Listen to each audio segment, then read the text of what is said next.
Alright, so it has been days after the end of Disventure Camp All Stars, and I realized that we have a lot to cover in this video about it. I feel like we all can agree that although, yes, the season had a lot of ups and downs, but I feel like we all will definitely miss this cast.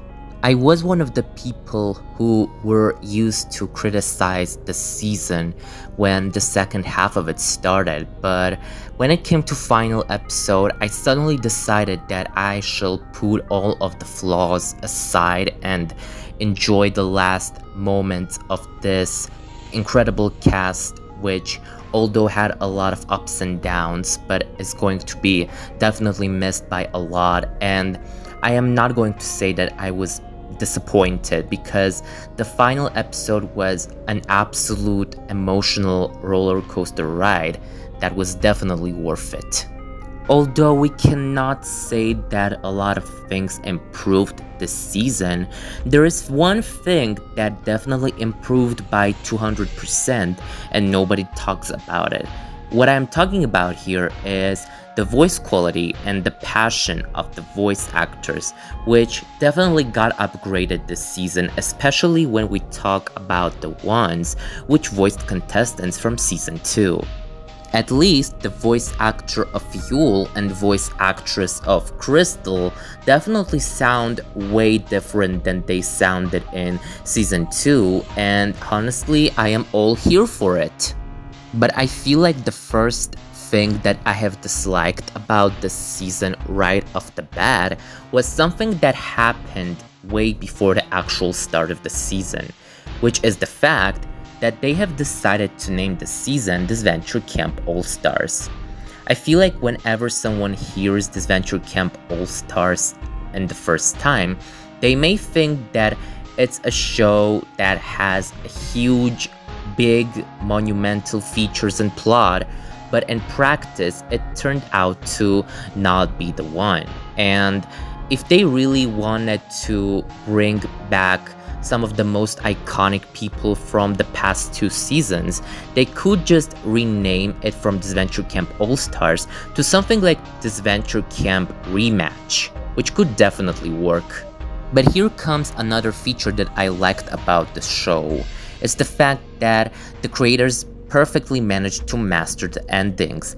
So far, we have 3 different endings from 3 different seasons, and it actually makes for a perfect modern day trilogy if you think about it.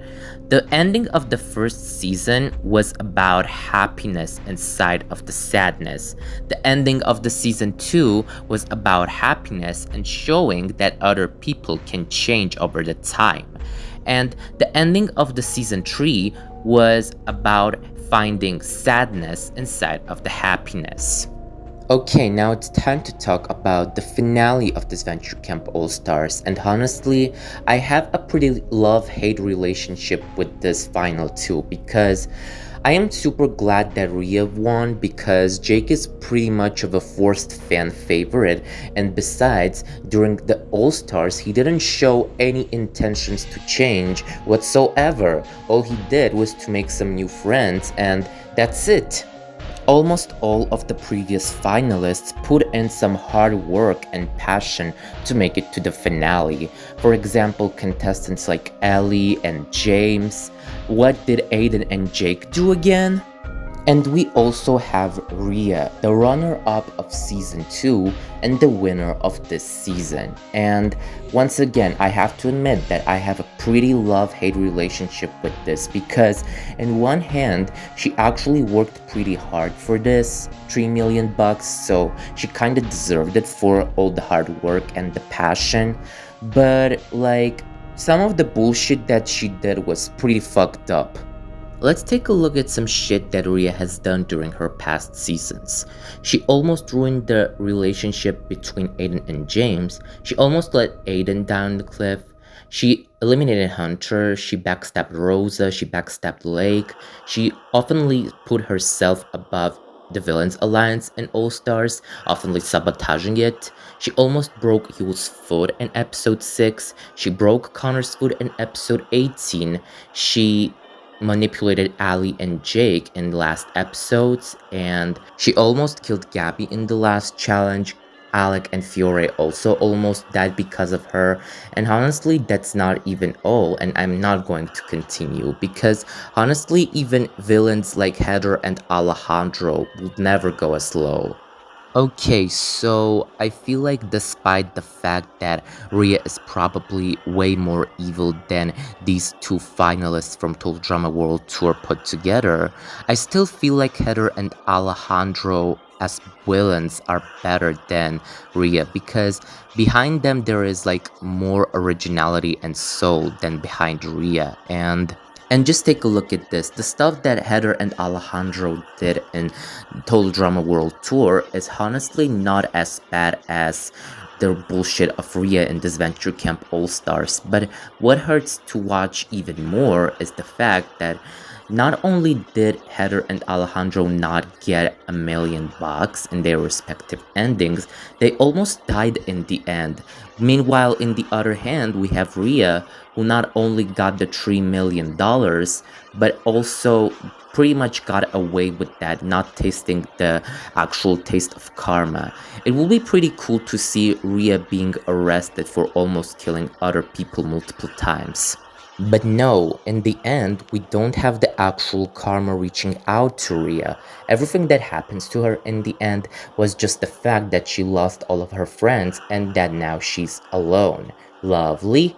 And the fact that even characters like Crystal and Yule were negatively shocked about Rhea's victory honestly says everything. And speaking of Crystal and the other staff members, oh my god, what the hell is going on with them? During the first few episodes, staff members were actually pretty funny to watch. However, as time went by, the tension between some of the staff members was growing non-stop, because of which Oliver, Marcus, and Nina were probably the funniest and most tolerable ones from the group. It feels like just having 7 rings and understanding that only 3 of them are worth wearing. I have to admit that yes, just like the majority of the audience, I am also pretty excited and I am looking forward to finally see the staff stories. Although this season in fact was mainly focused on Jake, I have to admit that actually yes, there are some really interesting character developments, and whenever I think about interesting character developments in this Venture Camp All-Stars, right off the bat 3 names come to my mind. Ali, Gred, and Gabby. 3 of the biggest anti-heroes in Disventure Camp history easily managed to become fan favorites during this season. Unfortunately, all 3 of them were the epitome of the word robbed during this season, especially when we talk about Gabby and Ali. But I feel like watching their anti-heroic development was pretty magnificent and great to watch.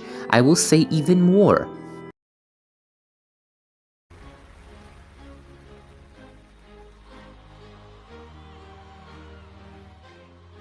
This was a revolution of inquiring further, of not worrying about winning other people's approval, of not wishing to be someone else but perfectly content to be who they are. Someone unique and rare and fearless. They went through the revolution of love. And speaking of Gabby, now we have to take a look at the previous versions of the elimination order for Disventure Camp All-Stars, because I honestly feel bad for the fact that Gabby's fate was sealed and it always remained the same, starting from the version 1 of the elimination order. And apparently, I would like to see in the finale the contestants that actually needed the money. For example, Gabby, Alec, and I wouldn't even mind to see Ellie and Fiore in the finals once again. Although I have to admit that out of all the considerable winners for Disventure Camp All-Stars by proofreaders and writers, if we don't count Alec, Tess could actually make for a pretty intriguing winner because none of us know what writers and proofreaders had in their mind about the plot lines. And speaking of Tess, oh my god, how did she end up being so shallow this season? I have always felt like there definitely could be more stuff done with this character, like for example before her elimination reveal more details about her past before the season 2, and this idea could absolutely work, and the same thing could be done for example with Aiden, who also was one of the most shallow characters of this season. Like, this may sound a little awkward, but I was always curious, why would he like to change his gender and how did that happen? But actually, other than that, I have pretty much nothing to complain about this season. At least the first half of it was pretty decent and amazing, and pretty much all of the eliminations could somehow put the audience in some sort of state of shock, and ONC multiple times showed us that they are not afraid of suddenly getting rid of a fan favorite, which is honestly pretty incredible. And this is it, yeah. Thanks for watching this video, guys. Don't forget to press the like button under this video.